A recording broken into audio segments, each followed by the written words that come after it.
வணக்கம். இன்று நாம் பார்க்கவிருப்பது திமுக ஆட்சிக்கான ஒரு எச்சரிக்கை ஒலி. இந்த பதிவு திமுகவை அதன் தலைவர் முதல்வர் ஸ்டாலினை குறை கூறுவதற்காக அல்ல, அவர்களுடைய ஆட்சியின் தவறுகளை சுட்டிக்காட்டி தங்களை மாற்றிக்கொள்வதற்கான பதிவு இது. அரசியல்வாதிகள் புதிய திட்டங்களை கொண்டு வரலாம், ஆனால் அதை செயல்படுத்தும் இடத்தில் இருப்பது அரசு ஊழியர்கள். அரசு ஊழியர்கள்தான் நேரடியாக மக்களுடன் தொடர்புடையவர்கள். அவர்கள் தடம் புரளும் போது மக்கள் நேரடியாக பாதிக்கப்பட்டு அரசுக்கு கெட்ட பெயர் ஏற்படுகிறது. சமீபத்தில் நடந்த 3 நிகழ்வுகளை உங்கள் முன்வைக்கிறேன். 1, ரேஷன் கடை.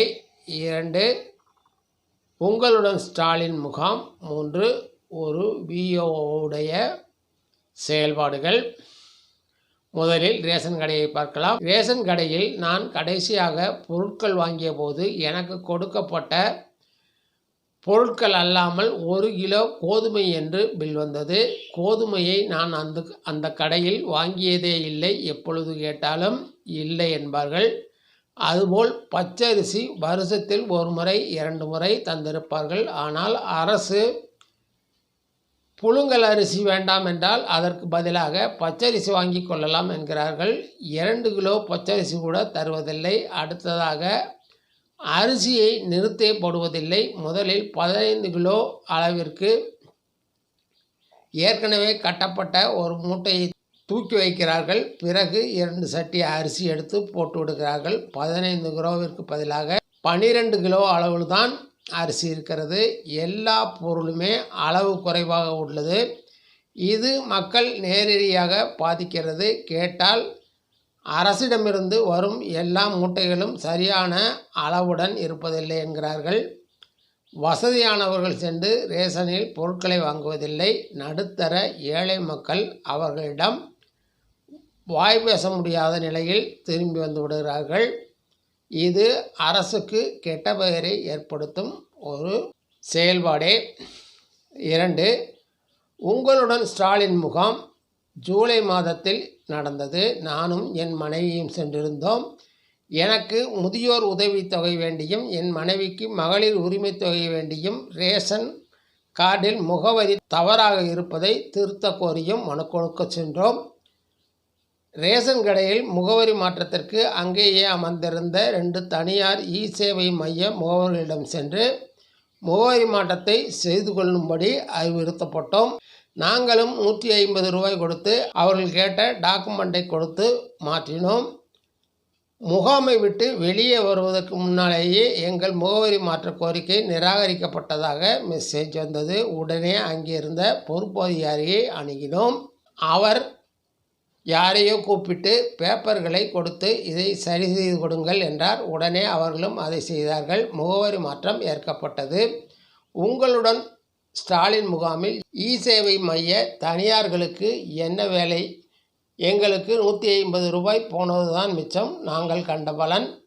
அடுத்ததாக என்னுடைய முதியோர் பென்ஷன் மனுவை அளித்தேன். கொடுத்தவுடன் பதிவு செய்து கொண்டார்கள். சிறிது நேரத்தில் உங்கள் மனு பெறப்பட்டது என்று மெசேஜ் வந்தது. 1 வாரம் கழித்து உங்கள் மனு ஏற்கப்பட்டது என்று ஒரு குறுஞ்செய்தி வந்தது. அடுத்த நாளே விஓ ஆஃபீஸிலிருந்து ஒரு ஃபோன் வந்தது. நீங்கள் ஆன்லைன் மூலமாக விண்ணப்பிக்கவில்லை, அப்படி விண்ணப்பித்தால்தான் பரிசீலனை செய்யப்படும் என்றார்கள். ஒரு தனியார் சேவை மையம் மூலம் விண்ணப்பிக்க சென்றேன். அங்கே என்னுடைய ஆதார் கார்டு நம்பர் மட்டுமே தான் இருந்தது. பெயர், முகவரி, வயது எல்லாமே வேறொருடையதாக இருந்தது. அதற்கு முந்தைய வாரம்தான் ஆதாரை அப்டேட் பண்ணி எனக்கு புதிய கார்டு வந்திருந்தது. அதிர்ந்து போனேன். ஆதார் மாறியிருப்பது குறித்து எழுதுகிறோம், 3 நாள் கழித்து வாருங்கள் என்றார்கள் சேவை மையக்காரர்கள். 3 நாள் கழித்து சென்று ஆன்லைன் மூலமாக விண்ணப்பித்தேன். விண்ணப்பத்தை அளித்துவிட்டு விஓ ஆஃபீஸுக்கு ஃபோன் மூலமாக தெரிவித்தேன். அவர்கள் சேவை மையத்தில் கொடுத்த ரிசிப்டை எனக்கு வாட்ஸ்அப் மூலமாக அனுப்புங்கள் என்றார்கள். அனுப்பினேன். 1 வாரத்தில் ஒரு ஃபோன் வந்தது. வெரிஃபிகேஷன் என்றார்கள். கேட்ட கேள்விகளுக்கு பதிலளித்தேன். மறுவாரம் உங்கள் விண்ணப்பம் ஏற்றுக்கொள்ளப்பட்டது, உங்கள் விண்ணப்பத்தின் நிலையறிய ஒரு வெப்சைட் அட்ரஸ் மற்றும் ஒரு ஃபோன் நம்பர் கொடுத்திருந்தார்கள். நமக்குத்தான் ஏற்றுக்கொள்ளப்பட்டு விட்டதே என்ற மகிழ்ச்சியில் நான் இருந்தேன். இருக்கட்டும் என்று செக் பண்ணி பார்க்கலாம் என்று வெப்சைட்டுக்குள் போக முயற்சித்தேன். முடியவில்லை. ஃபோன் நம்பருக்கு தொடர்பு கொண்டேன். 5 நிமிடம் கழித்து ஒரு பெண் லைனில் வந்தார். அவரிடம் முதியோர் உதவித் தொகைக்காக விண்ணப்பித்திருந்தேன் என்றேன்.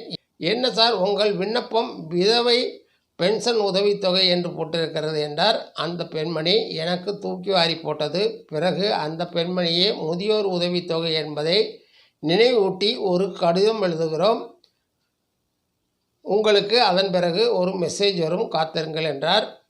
அடுத்த நாள் விஓ ஆஃபீஸிலிருந்து ஒரு ஃபோன் வந்தது. எடுப்பதற்குள் கட்டாகிவிட்டது. மறுபடியும் நானே அழைத்தேன். ஃபோன் எடுக்கப்படவில்லை.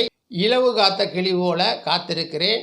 என் மனு என்ன ஆனது என்று இதுவரை தெரியவில்லை. என் மனைவியின் விண்ணப்பம் பெற்றுக்கொள்ளப்பட்டது என்று மெசேஜ் மட்டுமே வந்தது. அதன் பிறகு 2 மாதங்களாகியும் எந்த தகவலும் இல்லை. இப்படி இருக்கிறது அரசு அதிகாரிகளின் செயல்பாடு. அடுத்ததாக மக்களின் நேரடி தொடர்பில் உள்ள விஓவை சந்திக்க வேண்டி சென்றேன். விஓக்கள் வருவதற்கு முன்னால் ஊரில் பழைய கர்ணம் முன்சிப்புகள் அந்த ஊரிலேயே தங்கியிருந்து வேலை செய்தார்கள். அது மக்களுக்கு எளிதாக இருந்தது. இப்பொழுது விஓக்கள் தாலுகா அலுவலகங்களை சுற்றி வாடகைக்கு ரூம் எடுத்து தங்கியிருக்கிறார்கள். நான் என்னுடைய ஊர் பூசேரி. நான் வெளியூரிலிருந்து இருப்பதால் பூசேரியில் சென்று விஓவை தேடினேன். அவர் இங்கேயே இருக்க மாட்டார், அவர் முதுகுளத்தூரில் சென்றால் பார்க்கலாம் என்றார்கள். அவருடைய ஃபோன் நம்பரை பெற்றுக்கொண்டு அங்கிருந்து கிளம்பி முதுகுளத்தூர் வந்து சேர்ந்தேன். அங்கு போய் கேட்டால் யாருக்குமே தெரியவில்லை. ஃபோன் நம்பருக்கு ஃபோன் செய்தேன், ஃபோனை எடுக்கவில்லை. 3 முறை பிறகு 4வது முறை எடுத்தார். முகவரி கேட்டேன். ஒரு இடத்தை சொன்னார். கண்டுபிடிக்க இன்னும் அரை மணி நேரமானது. காலையில் துவங்கி என் பயணம் மதியம் 12:30 மணிக்கு அந்த விஓவை சந்தித்தேன். என்னுடைய கோரிக்கை, எனக்கு சொந்தமாக வீடோ நிலமோ இல்லை, ஆனால் எங்கள் ஊர் அருகில் என் அப்பா பெயரில் நத்தம் புறம்போக்கு இடம் உள்ளது. அந்த இடத்திற்கு பட்டா கொடுத்தால் முதுமையில் ஒரு குடிசையை போட்டாவது தங்கிக் கொள்வேன் என்றேன்.